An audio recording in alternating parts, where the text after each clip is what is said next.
అందరికీ praise the lord. ఈ ఉదయకాల సమయం దేవుడు నీకు ఇస్తున్న వాగ్దానము కీర్తనల గ్రంథము 91వ అధ్యాయము 10వ వచనం. నీకు అపాయం ఏమీ రాదు, ఏ తెగులును నీ గుడారమును సమీపించదు. Praise the Lord. చూడండి, దేవుని వాక్యం చెప్తుంది నీకు ఏ అపాయము రాదు, ఏ తెగులు కూడా నీ గుడారము సమీపించదు అని చెప్తున్నాడు. ఎలా అంటే, ఎవరైతే మహోన్నతుని చాటును నివసిస్తారో, సర్వశక్తుని నీడను విశ్రమిస్తారో వారికి ఈ కార్యం జరుగుతుంది. ఆయనే నాకు ఆశ్రయము, నా కోట, నేను నమ్ముకొని నా దేవుడని యెహోవాను గురించి చెప్పుచున్నానని దావీదు గారు ఇక్కడ చెప్తున్నాడు.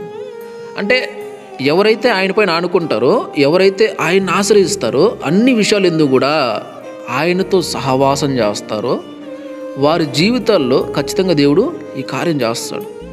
వాళ్ళు దేనికి భయపడరు, దేనికి టెన్షన్ పడరు, అనవసరమైన వాటికంతా అయ్యో ఎలా చేయాలో ఏం చేయాలో అన్నట్టుగా వణికిపోరు. Praise the lord.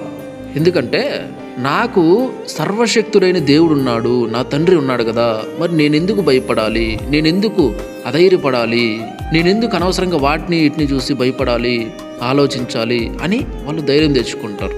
ఎందుకంటే దేవుడు చూసుకుంటాడు, నాకెందుకు. Praise the Lord. ఆయనే చెప్పాడు ఇప్పుడు ఏమనంటే, నీ భారము యెహోవా మీద మోపము అన్నారు.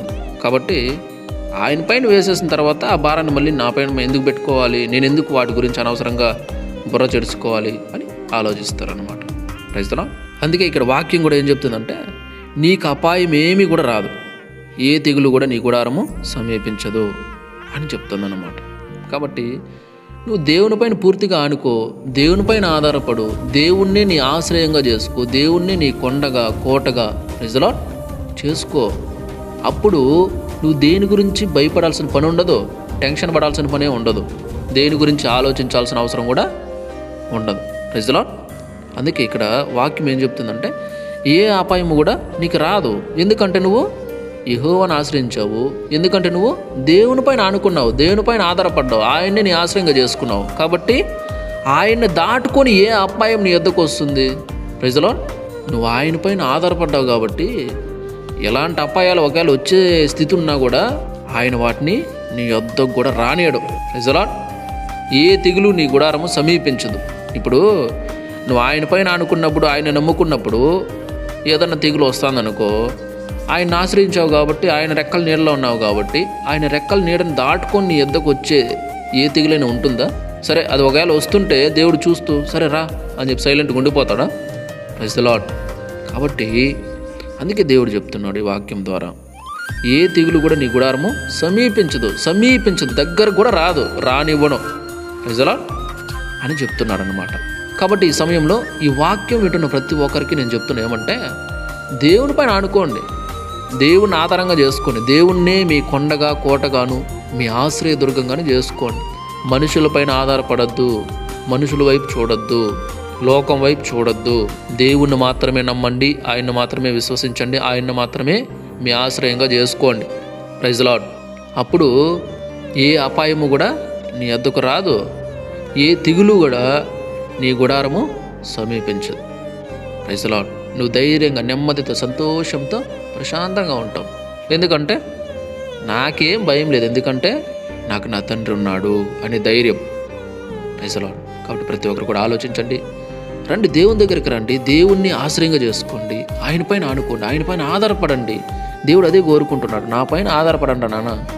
ఎందుకు ఊరికి అనవసరంగా లోకంలో మీరు తంటాలు పడతారు? నా పైన ఆనుకోండి, నా వైపు తిరగండి, మీరు నా ఎద్దుకు వచ్చేయండి, మీరు నా రెక్కల నీళ్ళలో ఉండండి. మీరు అనవసరంగా వాటికి ఎందుకు భయపడ్డాం, మీరు వచ్చేయండి అని దేవుడు పిలుస్తున్నాడు. కాబట్టి ప్రతి ఒక్కరు కూడా రండి, ఆయన రెక్కల నీళ్ళలో మీకు కాపుదల ఉంది. Praise the lord.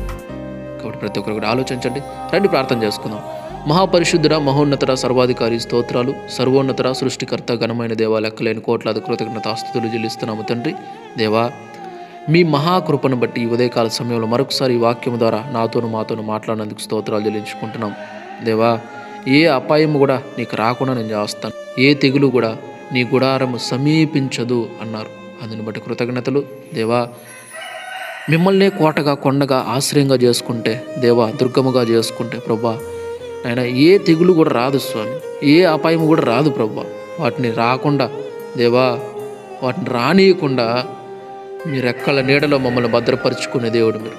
అందుని బట్టి కృతజ్ఞతలు చెల్లించుకుంటున్నాం.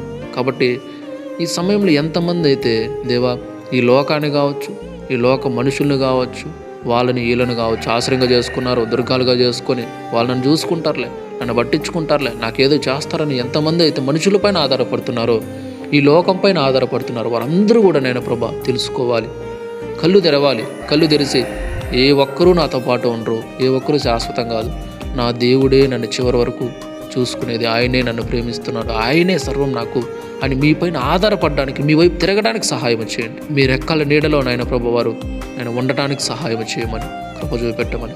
దేవా ఈ వాక్యం ఎంతమంది అయితే చూస్తున్నారో, వింటున్నారో, షేర్ చేస్తున్నారు, ప్రతి ఒక్కరి పేరు పేరుని అందరినీ జ్ఞాపకం చేసుకోమని, దీవించమని, ఆశీర్వదించమని, సహాయం చేయమని యేసయ్య పరిశుద్ధ నామములో ప్రార్థించి స్తుతించి గణపరిచి వేడుకుంటున్నాం తండ్రి. ఆమేన్. దేవుడు మీ అందరిని దీవించి ఆశీర్వదించును గాక. ఆమేన్.